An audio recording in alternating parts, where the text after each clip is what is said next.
Olá, queridas irmãs e irmãos.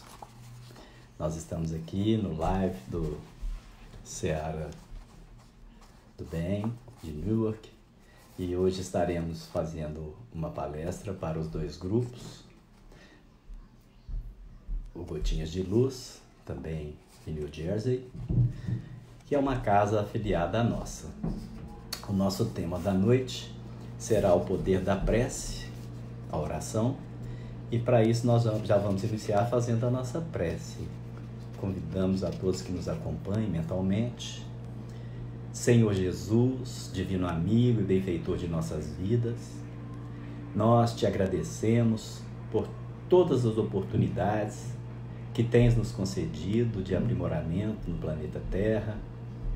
Queremos, Senhor, vos agradecer por tudo que temos recebido, tudo, e pedir forças, recursos de assimilação, coragem, paciência, resignação e espírito de renúncia para o sacrifício íntimo que cada um de nós compete. Sê conosco, Senhor, como nossa inspiração, hoje, agora e sempre. Muito obrigado, Senhor, que assim seja. Então, o nosso tema da noite, o poder da prece, o poder da oração. Alguns companheiros tomariam efeito o poder da reza, né? Tudo nós consideramos, vai do princípio de cada criatura, de cada indivíduo. Então nós vamos considerar, segundo os espíritos, que a prece é o antídoto para todos os males. A prece é o antídoto para todos os males.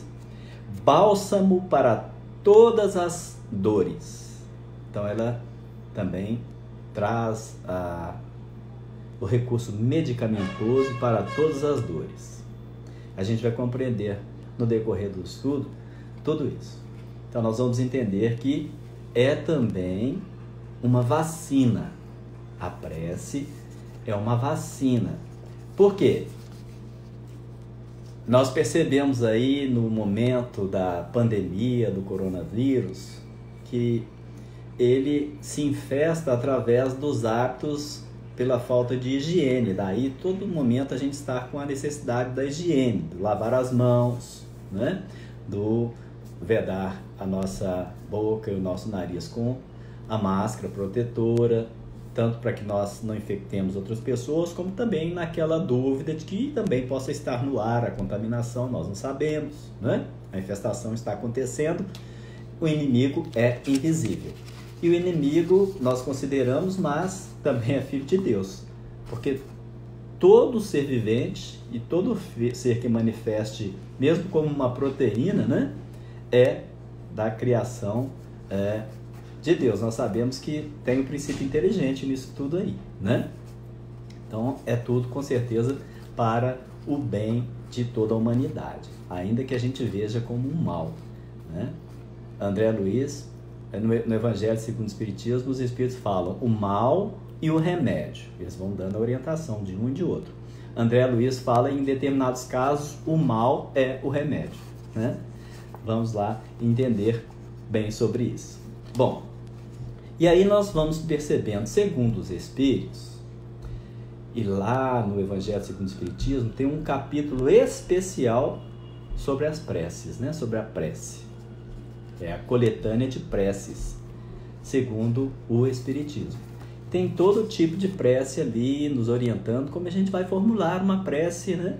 Porque muitas vezes o indivíduo ele vai ler, decorar, mas a partir do momento em que ele estuda, pesquisa e vê e ouve outras pessoas fazendo prece, ele vai aprendendo, ele vai internalizando recursos, depois ele vai fazer a prece da sua predileção segundo as suas palavras, né?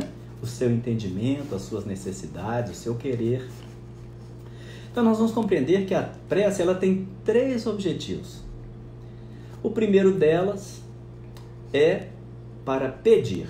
Nós podemos utilizar uma prece, uma oração, uma reza. Nós estamos usando a palavra reza porque nós percebemos que o número de pessoas católicas de outros princípios tem sido muito comum, né? comuns na presença nas nossas reuniões, né? Nas pesquisas aí pela internet, principalmente nesses dias, pessoas estão buscando e aventurando conhecimento em outras áreas. Mas nós vamos compreender que a prece ela tem que ser espontânea, né? A prece ela tem que ser espontânea, natural, aquilo que o coração fala, né? Aquilo que o indivíduo sente necessidade. A prece é uma conversa do homem com o seu Criador, da criatura com o seu Criador.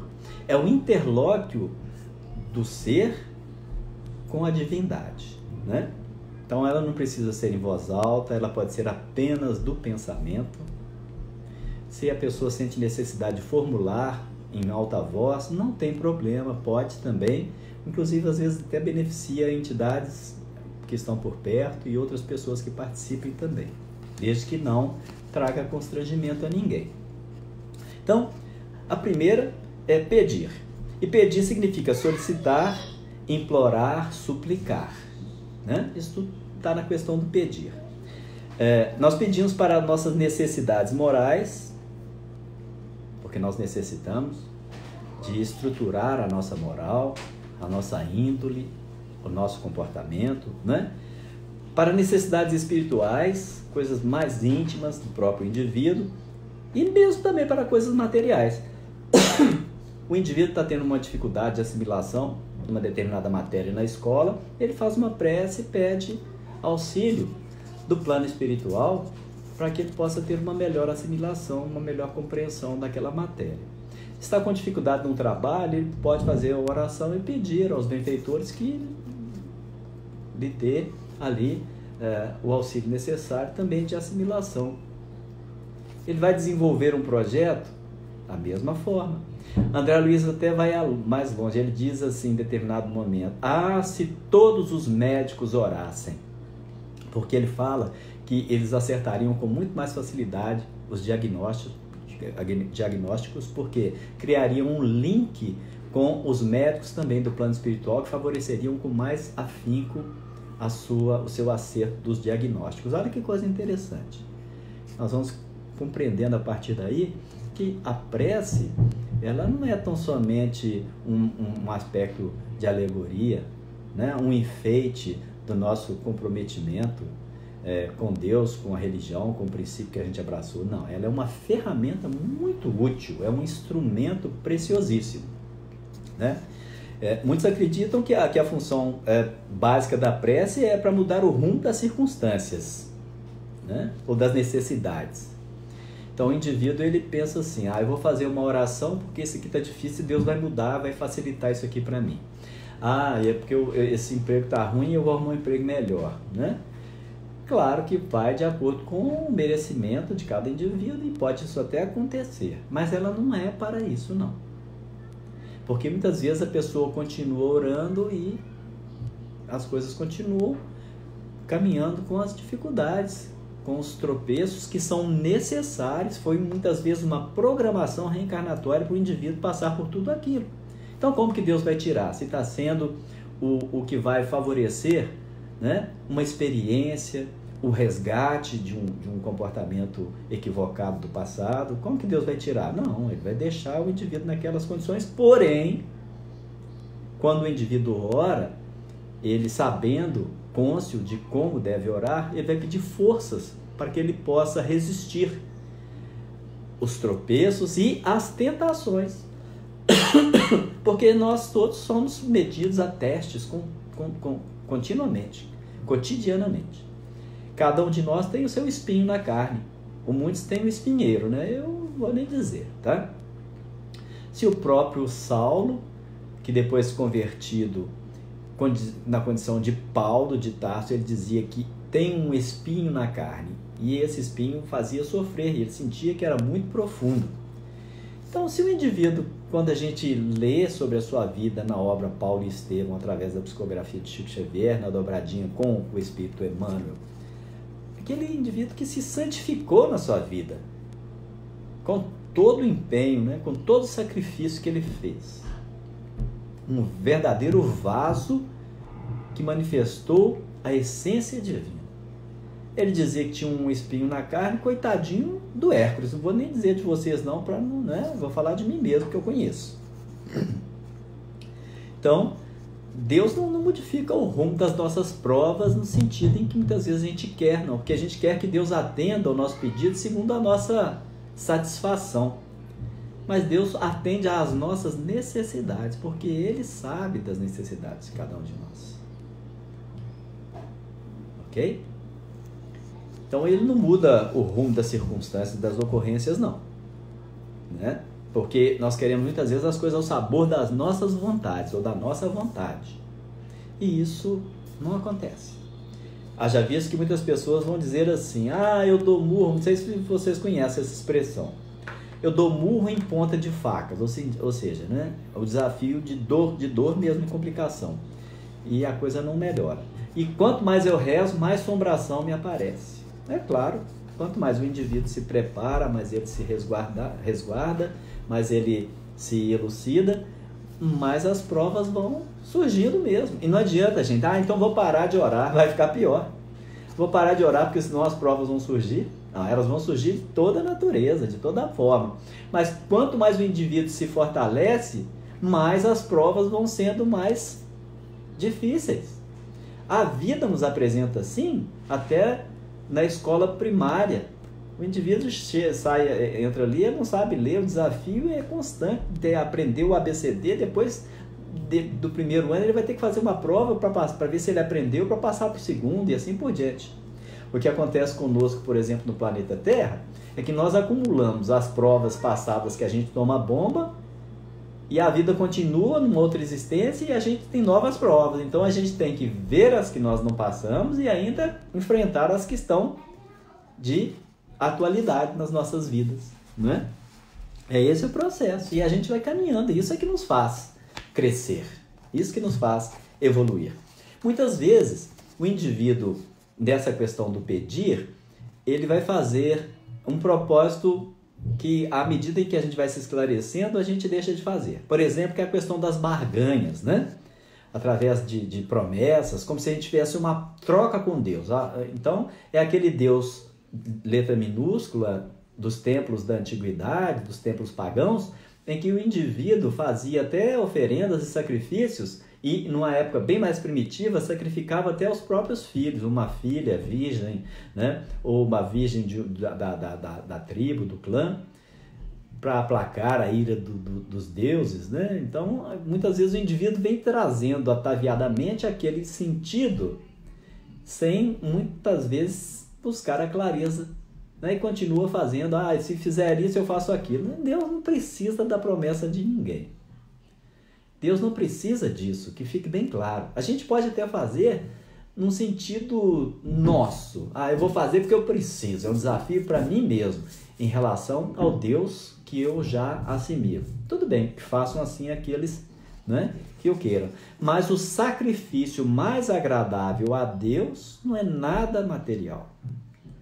O sacrifício mais agradável a Deus é eu fazer o esforço de domar as minhas más tendências, as minhas más inclinações. O sacrifício mais agradável a Deus, e eu vou dizer que realmente esse é um sacrifício sacrificial, é amar aquela pessoa que me persegue, aquela pessoa que me calunia, aquela pessoa que me deseja o mal. Esse é um dos sacrifícios mais agradáveis a Deus. Amar ao próximo como a mim mesmo. E aí eu vou ter que perceber o quanto que eu me amo de verdade e o que é o amor, no sentido de inter-relação do meu ego com o meu eu, né? Então, as promessas, as barganhas que eu tento fazer com Deus, se o Senhor me der isso, eu faço aquilo. Então não vai suprimir de forma alguma de imediato os meus sofrimentos. Não vai suprimir. Eu vou continuar sofrendo. Só que o meu sofrimento ele vai sendo como que acalentado. Porque eu vou sendo envolvido por fluidos benéficos e os fluidos deletérios, os fluidos das más tendências, os fluidos do azedume, da revolta, esses vão sendo alijados de mim. E aí a prova vai se tornando mais suave. Por isso que Jesus fala, o meu fardo é leve, né? O meu jugo é suave. Com ele, porque os Espíritos ainda nos ensinam, se a gente está carregando peso, não se volta para o chão não, que o peso fica maior. Olha para o alto, olha para frente, que você vai ter mais resistência para carregar o peso. Se você ficar só voltado à questão do peso, essa cruz está muito pesada para mim, essa cruz está muito difícil, está muito árdua, você acha que a sua cruz é a maior das cruzes, né? Quando na realidade cada um carrega a cruz com um peso específico às suas necessidades de libertação, ok? Então, nós vamos lembrar aí da lei de causa e efeito. Nós estamos vivendo o efeito daquilo que a gente causou no passado. Pode ser no passado pela manhã, no passado de ontem, do ano passado, mas o passado de vidas passadas. Que graças a Deus que a gente não se lembra. Porque se a gente se lembrasse, a gente ia ficar envergonhado, né? E Deus tem uma misericórdia tão grande que Ele nos favorece o crescimento, a evolução, com um constrangimento diferente. Como disse Paulo, o amor do Cristo nos constrange, através do amor. Deus nos ama de maneira tal que Ele nos constrange. Nós vamos ficando constrangidos quando a gente vai conhecendo mais sobre a vida de Jesus e de todos os missionários que vieram ao longo dos séculos, porque foram vidas de sofrimento, sem blasfêmia, sem reclamação. O indivíduo, quando ele não é atendido de imediato naquilo que ele solicita através da prece, muitas vezes ele fala, não vou rezar mais não resolve de nada. É ignorância do indivíduo quando ele pensa assim. É um desconhecimento de causas sobre o próprio efeito. E vai agravando cada vez mais, porque o indivíduo vai ficando renitente, ele vai ficando mais egoísta, vai se fechando dentro de si. Quanto mais o indivíduo se volta ao Criador, mais ele se abre para a vida. E abrindo-se para a vida, obviamente que todos os favores vão contribuir para favorecer o indivíduo ao longo da sua jornada, mesmo nas duras penas. A gente vai fazer uma prece para Deus aliviar um determinado transtorno e de uma determinada forma que a gente acredita que vai ser o melhor para nós. Mas Deus vai trazer nesse percurso alguma coisa que a gente inesperadamente vai receber, como a visita de alguém que vai nos dar uma sugestão para um caminhar mais acertado. E muitas vezes a gente pede e não dá ouvidos. A gente se fecha, né? Porque nós temos essa tendência. A questão é fazer a prece para pedir, mas pedir a Deus esclarecimento, pedir a Deus forças, pedir a Deus coragem, pedir a Deus resignação, pedir a Deus a temperança da personalidade com a fé viva, a fé que realmente nos possibilita caminhar certos de que nada acontece por acaso. Nada acontece por acaso. Nós não sabemos do que pode acontecer conosco no daqui a pouco. Certa feita, no grupo espírita Abrigo da Luz, Bezerra de Menezes, Centro Espírita Abrigo da Luz, Bezerra de Menezes, lá em Belo Horizonte, na região do Barreiro, nós estávamos fazendo miudinho. E aí, nós, em determinado momento, fizemos um comentário. Olha, nós não sabemos o que vai acontecer conosco daqui a pouco. Olha o que aconteceu, gente. Eu disse assim, eu inspirado, né? Porque eu vou dizer que fomos nós. A gente pode sair daqui do centro, acabando de ter um banquete espiritual, chegar ali fora e o nosso carro ter sido roubado. A moça tinha comprado o carro, tinha um mês, não tinha feito seguro ainda e roubaram o carro da moça. Infelizmente, ela nunca mais voltou no centro, né? Pode ser que tenha voltado posteriormente, mas para os estudos ela não apareceu mais. Então, nós não sabemos o que vai acontecer. Não é porque a gente está orando que as coisas difíceis vão deixar de acontecer na nossa vida, não. A gente ora para que Deus nos dê força no momento da dificuldade.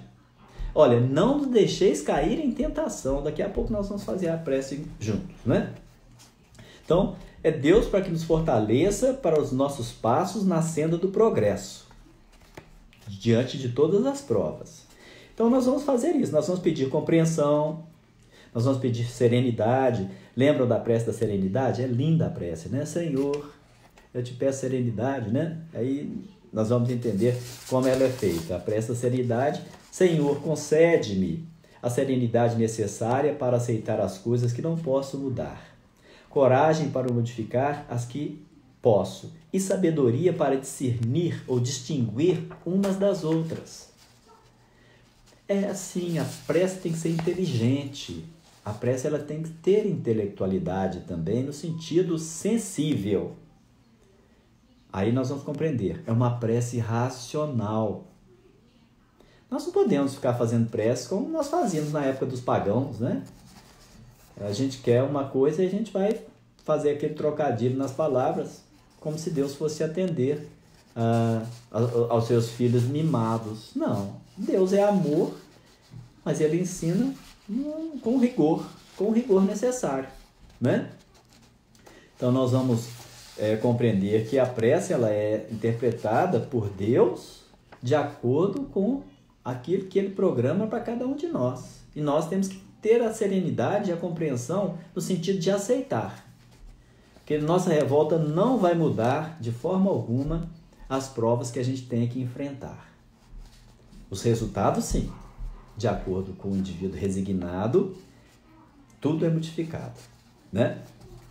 A prece ela pode ser intercessória. Eu posso fazer a prece em meu benefício, eu posso fazer em benefício de um familiar, de um amigo e até pelo meu inimigo.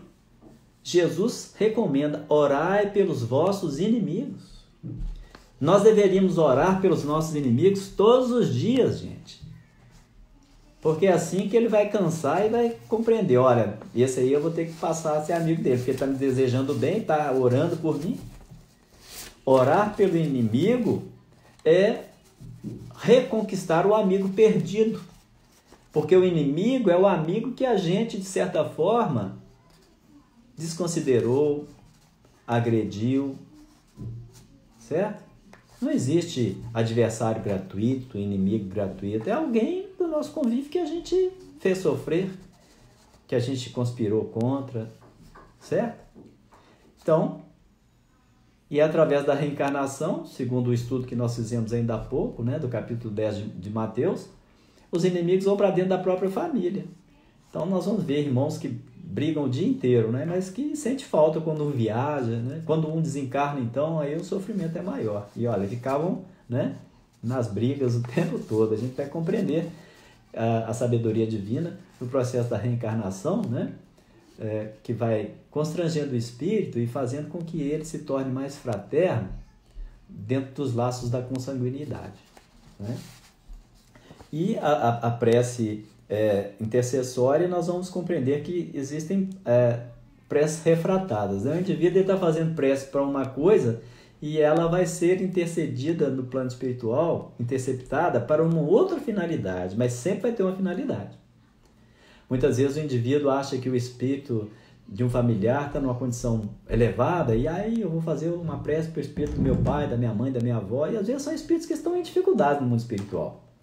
E é claro que ele não vai ter condição de atender, né? Nem como trazer uma inspiração benéfica, porque está perturbado. Pode estar muitas vezes até obsidiando o próprio lar.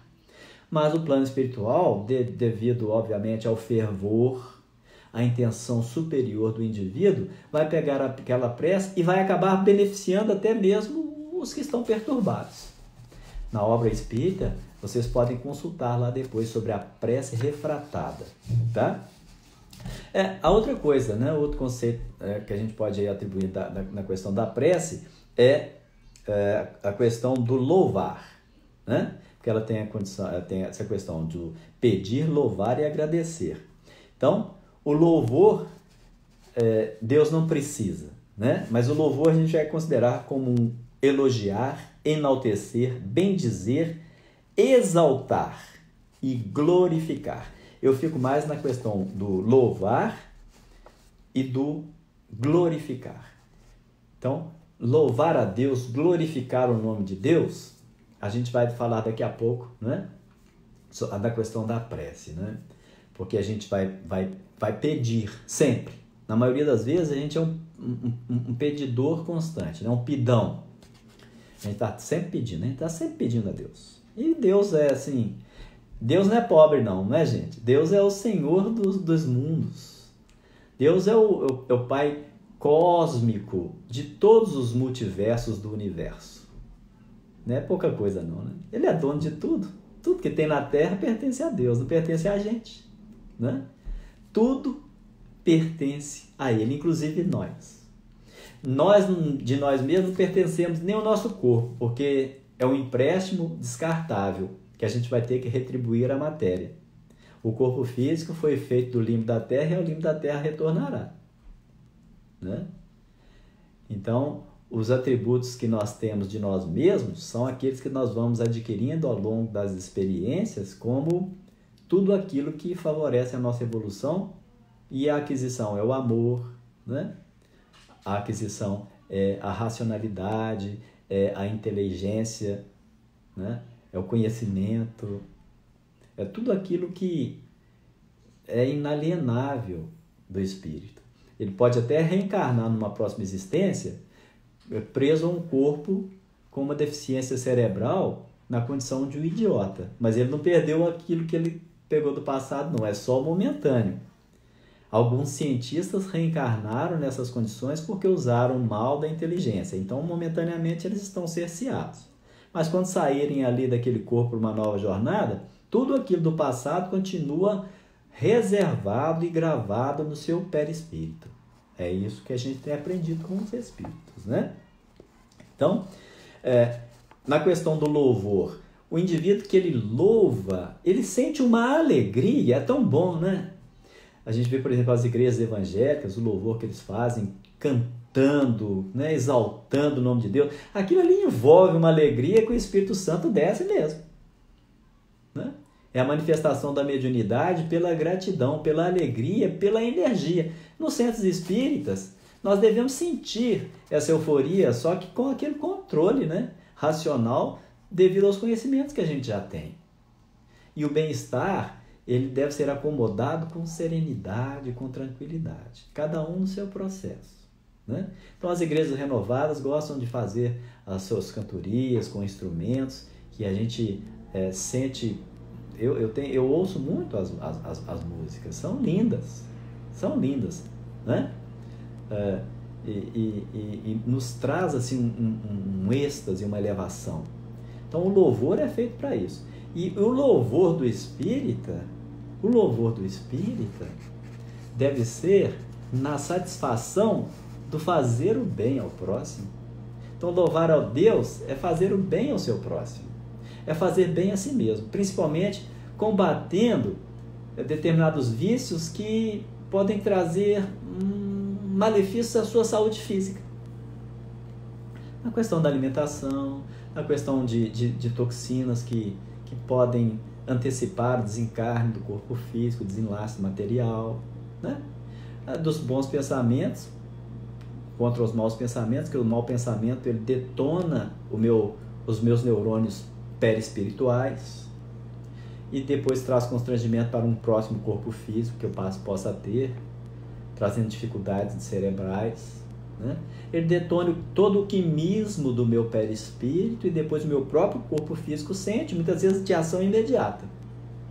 As emoções descontroladas nos trazem mal-estar. O indivíduo sente dor no estômago, sente dor de barriga, tem diarreia.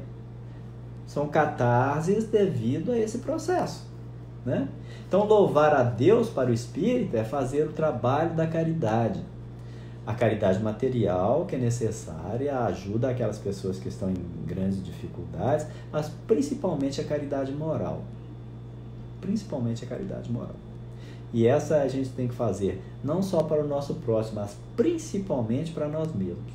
Amar ao vosso próximo como a si mesmo. Então, se eu me amo com conhecimento, dentro do processo relativo ao alcance da minha intelectualidade, eu vou amar melhor o meu próximo, e assim por diante. Amai ao vosso próximo como a si mesmo. Muitas vezes o indivíduo ele até ama mais o próximo do que a si mesmo, no sentido de que ele se desmerece e acha que o outro merece mais do que ele, né? num sentido espiritual, como Francisco de Assis, que é no aspecto de essência, é diferente. Isso é válido, porque é verdadeiro, é legítimo. Como de um Chico Xavier, que sacrificou o seu corpo, dando de tudo para poder fazer o trabalho continuar. Nos últimos dias da sua vida, cansado, ele enfermo, com dificuldades até para caminhar, que era levado carregado. Eu tive a oportunidade de ir ao Uberaba várias vezes, eu estive muito com o Chico, e aqueles que estiveram sabem do que eu estou falando. O Chico era carregado, um se segurava pelo cinto de um lado, o outro pelo cinto do outro, e o outro segurando pelo cinto, por trás da calça. E o Chico ia qual uma marionetezinha ali, levando, ser levado, e aí ele dava um tchau. Às vezes eu estava no corredor ali esperando por ele, né, que a gente ia entrar para o centro, e aí ele dava um tchauzinho, acenava assim, acenava para os outros conhecidos, para os amigos que estavam ali naquele corredor, que ficava nos fundos do centro, né? Então ele vinha ali, a gente via como que ele ia.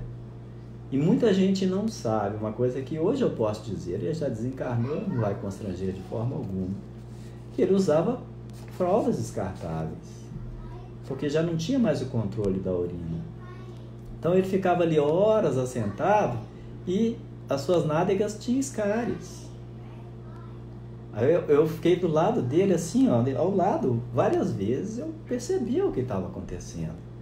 Às vezes o Chico tinha que dar uma paradinha e ele dava aquela amarguradazinha na expressão facial, porque a urina soltava e queimava as suas feridas. Daí a pouco ele se recompunha, tomava um pouquinho daquele chazinho e aí estava ali agradando as pessoas. Por que ele fazia aquilo? Porque ele sabia que os homens estavam com muita saudade de Jesus e ele era o maior representante de Jesus naquele momento na face da terra. As pessoas se sentiam bem a sua presença. Ele falou: "Ô, meu filho, as pessoas se sentem bem a minha presença, o que eu posso fazer então é retribuir estando presente." Que grandeza, que grandeza. Eu posso dizer isso para vocês porque eu participei desse processo. Eu sei que ele tinha essas escárias nas nádegas, tá? Em outro momento a gente pode até considerar o que é que aconteceu, porque foi algo muito particular envolvendo a nossa pessoa com o Chico em relação a isso, tá? Então eu posso falar do que eu estou falando de verdade, do que eu vivi, do que eu sei, porque foi um processo íntimo entre eu e o Chico, tá bom? Então, a questão do louvor vai nesse sentido. Nós vamos louvar a Deus com a nossa gratidão, com o nosso reconhecimento, mesmo por aquilo que nós ainda não recebemos. Olha, o saber esperar, isso é louvar, gente. Isso é louvar. Agradecer por aquilo que o nosso semelhante recebeu, ao invés de sentir inveja. Olha que coisa maravilhosa. O coração da gente até dilata, né? Até bate mais a gente pensar de uma forma dessa. Acelera mesmo, né? O outro aspecto da prece é agradecer. Então nós vamos lembrar que o agradecer é o reconhecer um benefício recebido e é expressar gratidão ao alto por aquilo que a gente recebeu de benefício. O livramento de um mal, né? O aproximar de uma amizade que nos trouxe muitos benefícios, inclusive a própria presença da pessoa já nos faz bem.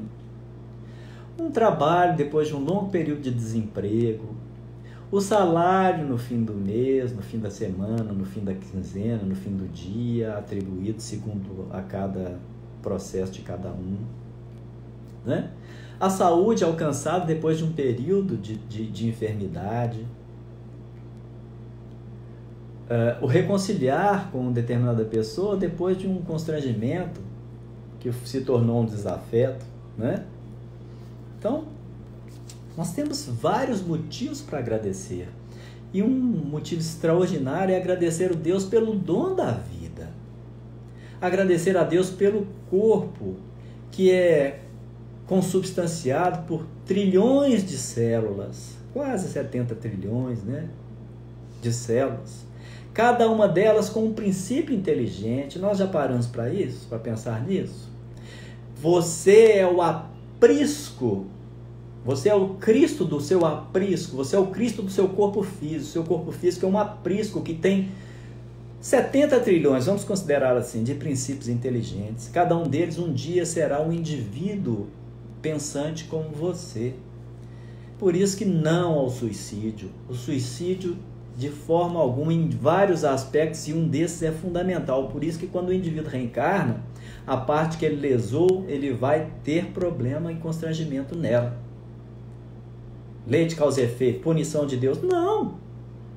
É porque você afetou, comprometeu seres que estavam em evolução e cuja responsabilidade de bem cuidar, de bem tratar era sua.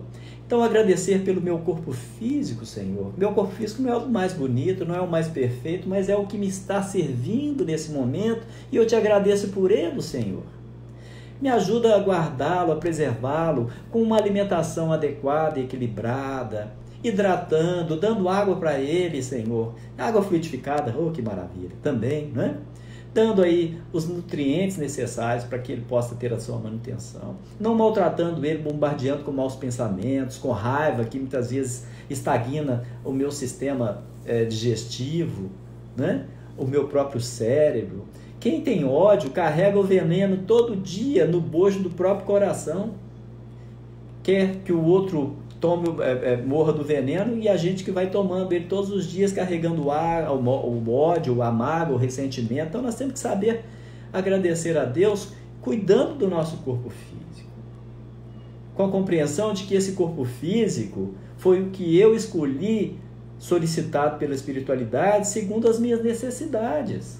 E os espíritos mais evoluídos e mais esclarecidos, quando eles vão lá no departamento dos construtores, nos planos das cidades espirituais, onde a gente vai ser resgatado, recolhido, e estando lá por um período até a nossa próxima reencarnação, aqueles espíritos mais esclarecidos, quando eles vão visitar para ver o corpo que foi desenvolvido para eles, muitos falam, não, esse aí está muito bonito, está muito perfeito, está uma dificuldade aí, para que, senão eu vou me perder com isso aí. Porque são mais cônscios, mais responsáveis, mais conscientes, né? A gente, na nossa vaidade, quer um corpo mais bonito, que muitas vezes vai ser uma situação constrangedora, porque vai ser uma prova muito grande, né? A prova da beleza, a prova da riqueza, traz mais dificuldade do que a prova da feiura e da pobreza. Ah, não, então eu prefiro a prova da riqueza. Bom, mas cada um segundo a sua necessidade, né? Porque a prova da beleza, ela traz condições que levam muito mais perturbações do que a da feiura, que muitas vezes as pessoas rejeitam, né? A pessoa que não é muito bela é mais rejeitada pela sua aparência, porque nós vivemos ainda no mundo de aparências, e isso nós devemos aprender a reconhecer o próximo como um instrumento, como nós somos. E isso é uma forma de agradecer, reconhecer o ponto de cada um. É agradecer. Como é? É diferente isso tudo que você está falando. Porque o agradecer é a intenção que nós carregamos em nós. Não é as palavras que eu digo, obrigado, meu Deus, né? E faz aquela poema maravilhoso, a poesia, né? E é um teatro, mas eu tenho que fazer o que eu sinto. O que eu sinto. Um amigo, certa feita, me falou uma coisa muito interessante. Falou, eu estava tão nessa questão da oração, porque eu ficava muito tempo orando, depois eu comecei a fazer assim, olha, eu vou lembrar de Francisco de Assis, eu vou falar assim, Senhor, fazei de mim um instrumento da vossa paz. E ele passou a ser essa oração dele cotidiana, né? Simplificou, mas era a necessidade dele. Outros têm necessidade de conversar. Pessoas que são muito bem expressivos têm muita vontade de falar e conversam. E Deus quer esse interloque mesmo. Deus quer que a gente sente com Ele na mesa e dialogue, né? É a Ele que nós temos que pedir, é a Ele que nós temos que louvar, é a Ele que nós temos que agradecer, a Deus. Podemos fazer isso através do Filho dele, Jesus, que vai receber e levar, depositar nos pés do Pai, né? Então nós vamos compreender que o agradecer é expressar essa gratidão verdadeira ao alto. Nós podemos fazer isso a Deus, a Jesus, ao nosso benfeitor, ao nosso anjo guardião. Temos que nos lembrar disso, gente. Nosso anjo guardião é muito importante nas nossas vidas. Foi um espírito que aceitou o desafio de nos encaminhar, de nos acompanhar e de nos tolerar. Porque tem dia que os espíritos têm que andar com um pregador no nariz, porque a gente começa a inalar tanta coisa com o nosso psiquismo, mais fedido do que a podridão da decomposição da carniça. Né? Mais fedido do que isso. Porque o que a gente pensa, muitas vezes, está condensado com energias tão maléficas que o mal-estar fica em torno de nós. Vocês já perceberam? Tem pessoas, não consigo nem aproximar, a energia está carregada. Aí a prece, ela tem esse benefício também, de fazer o saneamento psíquico. Olha que coisa extraordinária. Então nós vamos considerar que a prece ela não vai atender ao que a gente quer, não. Ela vai atender ao que a gente precisa. Olha que bonitinha essa fábula. A fábula das 3 árvores. Haviam, numa determinada floresta, 3 árvores que tinham um pensamento próprio. Uma das árvores queria ser um baú bem talhado que acondicionasse os tesouros mais valorosos, mais preciosos e belos do mundo. Uma outra árvore queria ser uma embarcação nobre, uma embarcação que levasse reis, nobres, não é? Que carregasse aí um líder, um rei na sua nau. Uma outra árvore queria ser um instrumento que mostrasse a grandeza de Deus. Um instrumento que pudesse fazer da apreciação dos homens a grandeza do Ser Supremo. Cada uma delas tinha essa intenção, esse desejo. Até que chegou um dia em que o lenhador chega e corta essas 3 árvores. Ele corta essas 3 árvores. Uma delas, nós vamos perceber que ela ao invés daquele baú de coisas preciosas, ela foi transformada numa manjedoura, no coxo para os animais. Que coisa interessante. Logo então, lá na cidade de Belém, ela foi acondicionada num determinado local onde ficavam aconchegados os animais e recebeu o príncipe da paz, o menino Jesus. Ela não foi o baú dos valores transitórios da terra, mas ela foi o que recebeu o tesouro advindo direto do céu. A outra árvore, que queria ser uma embarcação para nobres, transformou-se numa barca simples e fora então situada lá no mar de Cafarnaum por propriedade de Pedro e seu irmão, pescadores humildes da Galileia. E ela carregava aqueles pescadores humildes e trazia peixes, até que um dia nela adentrou o Senhor dos Espíritos. Até que nela um dia adentrou Jesus de Nazaré. Em um determinado dia em que o mar estava muito agitado e o vento assoprava com muita violência, aquele barco ia sossobrando. E Jesus caminhou sobre as águas e entrou naquele barco e acalmou a tempestade. Aí aquela árvore reconheceu que recebeu o mais glorioso dos reis, o Rei dos Reis, Jesus de Nazaré. Acontece que a terceira árvore tinha sido guardada num depósito e ali estava esquecida.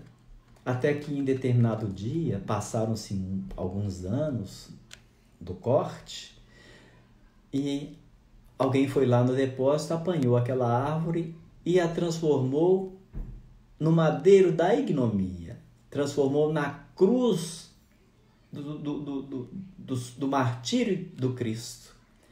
Ah, que coisa maravilhosa foi quando aquela árvore, acompanhando todo aquele processo de sofrimento e de agonia do Cristo, pôde ouvir da sua boca ele dizer: Pai, perdoa-os porque eles não sabem o que fazem. Alguém subiu e ali colocou a insígnia em 3 idiomas, no aramaico, no grego e no latim. Jesus Nazareno, o Rei dos Judeus. E ele então pôde compreender, aquela árvore pôde compreender, que o seu sonho fora realizado de uma maneira totalmente diferente, porque foi o grande presente, a grande mensagem ali naquele madeiro, a cruz do sacrifício, que depois transformar-se-ia na alegria da ressurreição. Apenas uma fábulazinha para a gente recordar, né? O sentido da oração. Às vezes a gente pede uma coisa e Deus responde de outra. No livro Antologia das Preces, nós vamos encontrar lá João de Deus, numa prece muito simples, dizendo assim: meu Senhor, sábio dos sábios, Pai de toda a criação, ponde a doçura nos meus lábios e a fé no meu coração. Dai-me forças no caminho para lutar e vencer, transformando todo espinho nas flores do meu dever. Ó sol de amor que me conduz, na vida em agasalho, enche os meus olhos de luz e as minhas mãos de trabalho. Pai, não te esqueças de mim, nas bênçãos da compaixão, guarda-me em teu coração de paz e de amor sem fim. Olha, gente, que doçura, que coisa grandiosa. Uma prece em 4 estrofes, né? Que assim, delineia todo um processo, né? Nós vamos ver lá a oração do Monsenhor Horta, no livro Parnaso de Além-Túmulo. Monsenhor Horta, né? Um sacerdote católico. Pai nosso que estais nos céus, na luz dos sóis infinitos, Pai de todos os aflitos deste mundo de escarcéus, santificado Senhor, seja o teu nome sublime, que em todo o universo exprime concórdia, ternura e amor. Dá-nos pão no caminho, feito na luz, no carinho do pão espiritual. Evita-nos todo o mal. Dá-nos o pão no caminho, feito na luz, no carinho do pão espiritual. Perdoa-nos, meu Senhor, os débitos tenebrosos, de passados escabrosos, de iniquidades e de dor, e auxilia-nos também nos sentimentos cristãos, a amar nossos irmãos que vivem longe do bem. Com a proteção de Jesus, livra a nossa alma do erro, desse mundo de desterro, clamamos por vosso amor. E aí nós vamos compreendendo, né, a intenção do Espírito, né, que vai falando com um sentimento, com uma devoção tão grandiosa, né, que ele vai dizer assim: com a proteção de Jesus, auxilia-nos também nos sentimentos cristãos a amar nossos irmãos que vivem longe do bem. Com a proteção de Jesus, livra a nossa alma do erro, sob o mundo de desterro distante da sua luz, que a nossa ideal igreja seja o altar da caridade, onde se cumpra a vontade do teu amor, que assim seja. Então, é a assimilação de um sacerdote católico que, desencarnado, tem a compreensão do mundo espiritual e da sua espiritualidade. É extraordinário, gente, a questão da prece. A prece deve ser valorizada por todos nós. Deve ser o nosso hábito constante, deve ser aquilo que realmente nos faz refletir da nossa necessidade de intercâmbio no processo de alimentação que nós buscamos do plano maior, da consideração que nós devemos ter de Deus para conosco, né? E aí a gente vai na questão do Pai Nosso. Jesus, os discípulos, em determinado momento, né, lá no Sermão da Montanha, dizem: Senhor, ensina-nos a orar. E aí Jesus diz assim: quando fores orar, não faça como muitas das pessoas, né? Ele utiliza a fala da época, porque querem ser ouvidas pelos homens, né? E aí eles gritam nas esquinas e nas sinagogas, né? Pela multiplicidade de palavras, acreditam que assim vão ser ouvidos. Mas vós, quando fordes orar, entra no teu aposento e, fechando a tua porta, entrar no teu aposento, na sua intimidade. Fechar a tua porta é fechar para o mundo externo. Você pode estar em qualquer lugar, na sua casa, no seu quarto, na sua oficina de trabalho, dentro de um coletivo, dirigindo o seu próprio carro, em qualquer lugar. Fecha momentaneamente para o mundo. Ainda que você esteja com a sua acuidade, no atenção, no volante, mas você deixa de pensar em outras coisas e mentaliza uma prece. E aí você vai orar assim: Pai Nosso, porque Ele é Pai de todos nós. E aí Jesus, nesse momento, Ele se nivela conosco. Ele fala: Pai Nosso, que estás nos céus. Que estás nos céus. Existem tantos céus? Sim, as consciências em que cada criatura assimila o seu Criador. Santificado seja o teu nome. Como que nós vamos santificar o nome de Deus? Como? Só há uma maneira de santificar o nome de Deus, através dos nossos atos, através dos nossos sentimentos, através da nossa fala, através da nossa exemplificação. Venha a nós o vosso reino. Como que vem o reino de Deus, se nós queremos que seja o nosso? Que impere sempre a personalidade da nossa intimidade. Venha o seu reino, é a assimilação de que Ele é o Pai Todo-Poderoso, de que Ele é o Rei dos Reis e que Ele, como soberano, vai determinar aos seus súditos, segundo as suas necessidades. Venha o teu reino, seja feita a vossa vontade. Muitas vezes a gente pede a Deus que faça a vontade dele, mas a gente quer que seja feita a nossa solicitação, né? A gente até pula ou tenta correr nesse momento da prece. Seja feita a vontade, assim na terra, né? Assim na terra como no céu. Já não é mais o plural dos céus. Assim na terra como no altiplano da vossa majestade, porque é segundo a vossa vontade e a vossa determinação. Assim na terra como no céu, o pão nosso de cada dia dai-nos hoje. E o homem briga por causa do pão que vai ainda comer daqui a 10 anos. Né? E muitos ainda, se o pão vem puro, acham ruim, porque quer requeijão, quer manteiga. Né? A gente faz uma brincadeira assim, porque na verdade a gente tem que assimilar, né, o aspecto didático. Então, é o pão no sentido espiritual que alimenta, e o pão espiritual é Jesus. Eu sou o pão vivo que desceu dos céus. É através dele que a gente vai entender até o aspecto substancial do pão físico, do pão material, do alimento que nos nutre e que nos dá a condição de manter a nossa vida com saúde, com forças para o trabalho, para o aprendizado, para a vida em família e até mesmo para o nosso lazer, porque a gente tem direito ao lazer. Perdoa as nossas dívidas. A gente pede a Deus perdão. Olha aí o pedido. Né? É uma súplica. Mas aí tem o assim, né? Assim como nós perdoamos aos nossos devedores. Olha que coisa inteligente. Se a gente for parar para pensar, por que muitas coisas que não foram perdoadas até hoje? Porque nós não perdoamos aos nossos devedores. Se a gente perdoar os nossos devedores, a gente passa a amar, a expressão mais pura do amor. E a gente vai compreender que o amor cobre, não apaga. Cobre a multidão de pecados. Então a gente fala assim, a gente já está falando, olha aí, vamos raciocinar nisso. Assim como nós perdoamos aos nossos devedores. Então se a gente não perdoa os nossos devedores, a lei divina que está na nossa própria consciência não vai nos liberar. Assim como nós perdoamos aos nossos devedores, e não nos deixeis cair em tentação. Olha, a prece, o pedir é esse. Porque a tentação, ela vai acontecer. A gente está pedindo o quê? Força para o momento da tentação, porque toda tentação é o ápice de uma transição. E cada um de nós vai ser tentado segundo a sua concupiscência. Vai ser engodado naquilo que realmente tem que ser trabalhado. Uns é no campo do sexo, outros é no campo da alimentação pela gula, outros é no campo da questão do ciúme, vai ser testado em vários aspectos, né? Em vários aspectos. Outro é na ganância, outro é na saúde, outro é na perda, outro é... E assim vai. A tentação é tanto no adquirir quanto no perder. Porque muitas vezes a pessoa adquire uma tentação. Muitas vezes a pessoa perde uma tentação. Porque é sofrimento, é aflição, né?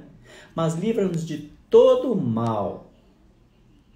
É livrar daquilo que é desnecessário. Porque o mal vai ser segundo o ponto de vista de cada indivíduo. Mas o mal, do ponto de vista espiritual, é tudo aquilo que atrasa o meu progresso. E eu posso fazer a intercessão em relação ao progresso do próximo, do semelhante. As mães orando pelos seus filhos. Meu Deus, a prece de mãe, ela, ela tem uma intercessão quase que imediata. Tem questões interessantíssimas, que a mãe sabe que o filho está saindo para uma aventura e que pode se dar mal. Ela faz uma prece, faz uma intercessão e pode salvar a vida do próprio filho. E quando não, o filho desencarna, aquela prece que ela pediu de proteção vai ser para que os espíritos benfeitores socorram-no, porque era um processo natural. Se não foi aí uma falta de responsabilidade, que acaba culminando até num suicídio inconsciente, mas se aconteceu, aquela prece ela vai ser refratada para aquele processo. ela vai ser intercessória para aquele filho. E olha, e quando é com amor, ela envolve até mesmo aqueles que foram o motivo da dor e de sofrimento.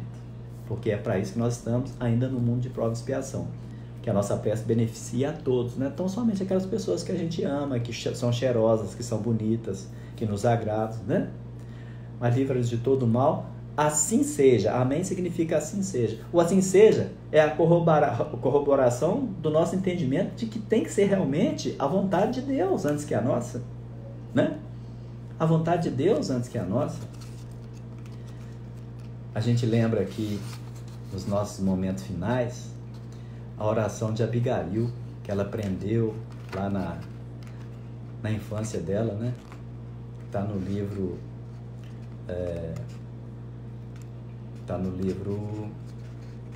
Qual livro? Paulo Estevão. Eu falei aqui porque eu tenho que fazer um memorando antes de finalizar do como eu aprendi a fazer a oração do Pai Nosso. Brevezinha a minha fala de uma experiência minha. Eu vim de uma família muito simples, muito pobre, com muitas dificuldades. Minha mãe desencarnou, eu tinha 9 anos de idade. Meu pai, eu tinha 15 anos. 15 anos já completos. Mas o meu pai era assim, ele era ignorante nesse sentido, não aceitava, ele tinha uma dificuldade com a igreja. Padre para ele era, nossa mãe, ele não podia nem ouvir falar. E com isso nós não tivemos na nossa família os princípios da fé cristã, porque não aceitava a minha tia que era evangélica e não aceitava que minha mãe levasse a gente para a igreja. Então ele falava assim, se vocês querem rezar, vocês conversam com Deus em casa, que é assim que eu faço, eu converso com Deus. Mas é aquela coisa que, né, fez falta. Então eu não sabia nem declamar o Pai Nosso, porque o Pai Nosso é uma declamação que a gente faz, né? Porque foi Jesus quem nos ensinou, é a prece dominical. E eu nem sabia que chamava-se prece dominical. Mas nesse inteirinho aí da perda do meu pai, eu passei por uma dificuldade muito grande, porque eu fiquei sozinho, com aquela idade, muito jovem, né? E eu passei muitas dificuldades. Adoeci. Eu não passei fome, eu passei vontade de comer. Porque às vezes tinha dinheirinho para comprar uma comida, uma coisinha, um sanduíche que eu comia na metade do dia, porque tinha que ser para o dia inteiro. Mas aí uma grande amiga me arruma um trabalho numa empresa, e eu estava muito doente nessa época, porque eu tinha contraído uma infecção nos ossos, né? Que me levou a um tratamento muito prolongado, de muitas dores, com a bezetacil 1600, né? Bom, mas aí essa amiga me arrumou um emprego na Eletrosol da Autógena Brasileira, a ESAB do Brasil, naquele tempo, na cidade industrial. E quando eu cheguei lá, eles me ajudaram de todas as maneiras para que eu pudesse ser o funcionário do laboratório, que eu ia ser o contínuo interno. E me deram comida, gente, uma alimentação que, meu Deus do céu, que comida deliciosa. E era realmente muito saborosa a comida lá da ESAB.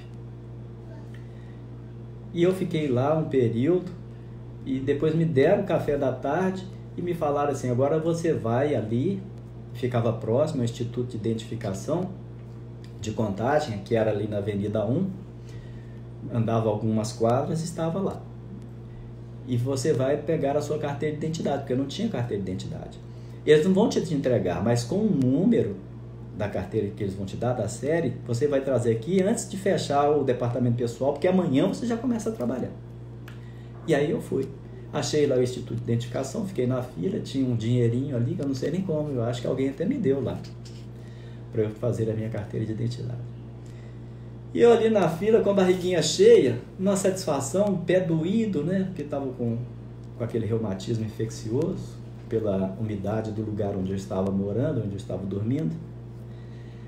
E era aquele mês de junho, estava frio, eu olhei assim, as nuvens nublando, já chegando, né, ao final do dia, entardecer. E eu senti aquela vontade, eu falei assim, oh Deus, o Senhor existe e eu nem sei como é que eu faço para rezar, para te agradecer. Eu não sei rezar nem o Pai Nosso, meu Deus. Oh meu Deus, eu queria tanto saber rezar o Pai Nosso. Foi um período daqueles que passado ou antecedendo as eleições, tinha muito panfleto voando para todo lado, os panfletinhos assim, o santinho dos vereadores, dos candidatos. De repente um panfletinho parou assim no meu tornozelo doente, gente. Meu tornozelo estava aquela bola de inchar dos dois. Eu peguei, abaixei assim, aquele papelzinho, de um lado não estava nada, ele estava sujo, do outro lado estava assim, a oração dominical. Aí eu comecei, meu Deus, a oração dominical, Pai nosso que estás no céu, santificado seja o vosso nome. Aí começou as lágrimas a escorrer nos meus olhos, que eu falei assim, meu Deus, o Senhor está me respondendo agora. Do meu agradecimento, o Senhor está me respondendo, porque eu não sabia, e eu pedi. Né? Eu fiz um pedido, eu preciso saber orar, eu não sei rezar o Pai Nosso para te agradecer esse benefício. E aquilo veio no meu pé. Gente, olha que coisa extraordinária. Eu já tinha feito a prece sem saber, a prece do ignorante, mas a prece com devoção, com agradecimento, com reconhecimento. E aí eu, ali na fila, até chegar lá na frente, eu fiz a prece não sei quantas vezes. Aí eu decorei, e aí toda manhã, toda noite, eu ainda faço, né, a prece, a oração dominical. Ela é dominical porque Jesus ensinou no monte no domingo, mas ela é feita para a gente fazer a qualquer momento.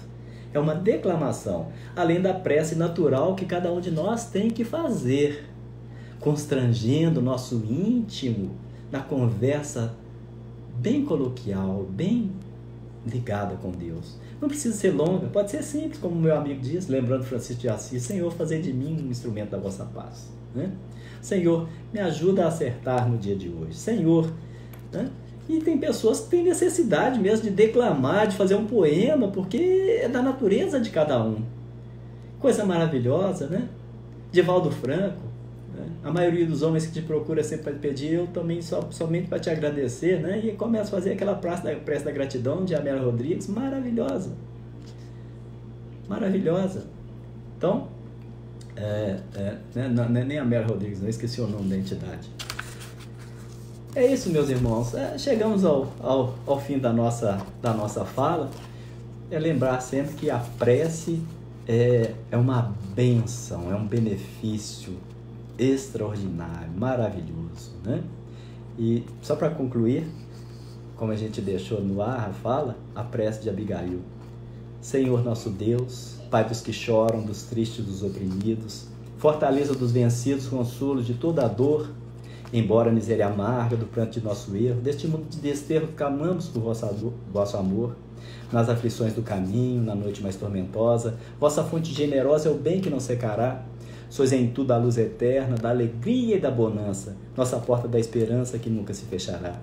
Quando tudo nos despreza no mundo da iniquidade, quando vem a tempestade sobre as flores da ilusão, ó Pai, sois a luz divina e o cântico da certeza, vencendo toda aspereza, vencendo toda aflição. Que na hora da nossa morte, no abandono, no tormento, trazei-nos o esquecimento da sombra e da dor do mal, e que nos últimos instantes sintamos na dor da vida, renovada e redimida, a paz ditosa e imortal.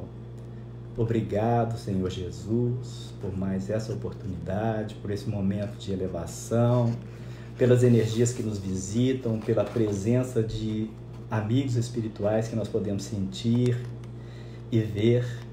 E te pedimos, Senhor, que abençoe a todos os lares que nesse instante estão voltados conosco, a toda a circunvizinhança, a todos os nossos amigos, familiares, conhecidos, envolvendo o planeta Terra, envolvendo, Senhor, as necessidades de cada indivíduo, de cada sociedade, de cada coletividade, de cada estado, de cada país, de cada continente, fazendo com que transite neste mundo as energias do amor, da paz, da prosperidade, tanto material, mas principalmente espiritual, e tudo aquilo que nós necessitamos, Senhor, que nos garanta a nossa existência e coexistência nesse planeta, num processo de transformação para um mundo melhor. Quando o Senhor nos diz que o seu reino ainda não era do mundo, nós vamos percebendo que ele vai se transformando, e a Terra será um reino em que a sua autoridade, o seu amor predominará. Muito obrigado, Jesus. Que assim seja. Muito obrigado a todos, que Jesus nos abençoe, nos reconforte. Muita paz e alegria e saúde a todos. Um beijo nos corações.